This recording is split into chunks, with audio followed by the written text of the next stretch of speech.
వెంకట్రావుతో మాట్లాడదాం. అసలు ఏంటి మరి పోలీసులు ఎట్లాంటి చర్యలు తీసుకుంటున్నారు, కోయంబత్తూరు వెళ్లే ఆలోచనలో ఉన్నట్టుగానైతే తెలుస్తా ఉంది. వెంకట్రావు, పూర్తి డీటెయిల్స్ ఏంటి? ఈరోజు ఇచ్చిన 2 అవకాశాలను సద్వినియోగపరచుకోలేదు రామ్ గోపాల్ వర్మ. సో ఇంకా తప్పించుకొని తిరిగే ప్రయత్నం. నేనేదో సినిమాలు చేస్తున్నా అంటున్నారు.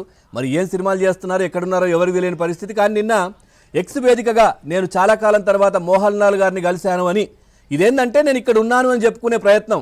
నేను ఆయన దగ్గర ఉన్నాను అంటే ఈ కేరళలో ఉన్నాను, ఇక్కడ లేను అని చెప్పుకునే ప్రయత్నం. ఏంటి పోలీసుల యాక్షన్ ఏంటి? నెక్స్ట్ ఏంటి, ఏం ప్లాన్ చేస్తున్నారు?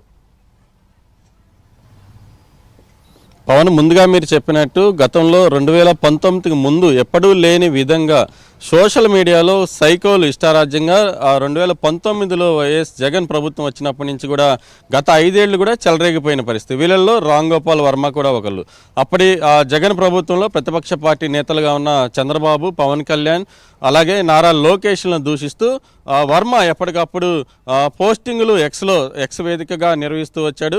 అలాగే ఆయన వీళ్ళకి వ్యతిరేకంగా వీళ్ళని విమర్శిస్తూ కొన్ని సినిమాలు కూడా చిత్రీకరించారు. అయితే ఏదైతే వర్మ పోస్టింగుల మీద ఈ నెల 10వ తేదీ ప్రకాశం జిల్లా మద్దిపాడులో టీడీపీ కార్యకర్త ఇచ్చిన ఫిర్యాదు మేరకు కేసు నమోదైంది.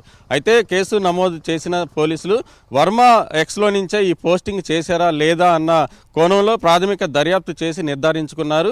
ఏదైతే CM Chandrababu, deputy CM Pawan Kalyan, అలాగే మంత్రి నారా లోకేష్ ఫోటోలను మార్ఫింగ్ చేసి వాళ్ళ వ్యక్తిగత ప్రతిష్టను దెబ్బతీసే విధంగా రామ్ గోపాల్ వర్మ ఎక్స్ వేదికగా పోస్టింగ్లు చేశారని చెప్పి నిర్ధారించుకున్న తర్వాత మద్దిపాడు నుంచి పోలీసులు హైదరాబాద్ వెళ్ళి ఈ నెల 19వ తేదీన ఒంగోలు రూరల్ స్టేషన్లో విచారణకు హాజరు కావాలని చెప్పి నోటీసులు జారీ చేశారు.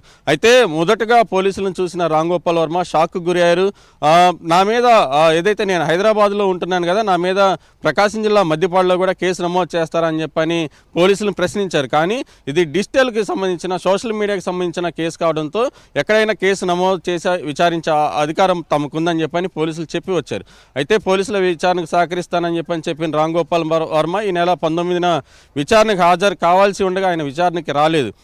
పైగా తనకు ఏదైతే ముందస్తుగా అనుకున్న షెడ్యూల్ ప్రకారం సినిమా షూటింగ్లో బిజీగా ఉన్నానని చెప్పి కుంటి సాగుతో ఆయన తప్పించుకునే ప్రయత్నం చేశారు. కానీ వర్మకి ఒక అవకాశం ఇచ్చారు. వర్మ వారం రోజులు గడువు అడిగితే ఆ రోజు విచారణ నిలిపివేసిన అధికారులు ఈ నెల అంటే 25వ తేదీ అంటే ఈరోజు విచారణకు తిరిగి రావాలని చెప్పని మరో నోటీస్ ఇచ్చారు.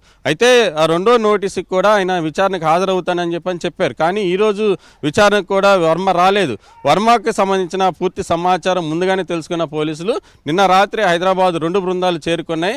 వర్మ టయానికి, ఏదైతే చెప్పిన టయానికి రాకపోతే విచారణకు హాజరు కాని పక్షంలో ఆయన ఇంటికి వెళ్ళి అరెస్ట్ చేయాలని చెప్పని ఏదైతే ఈరోజు ప్రకాశం జిల్లా ఒంగోలు నుంచి వెళ్ళిన పోలీసు బృందాలు ఆయన ఇంటికి వెళ్ళిన పరిస్థితుంది.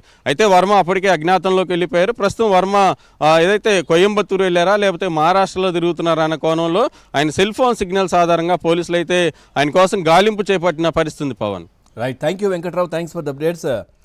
రైట్.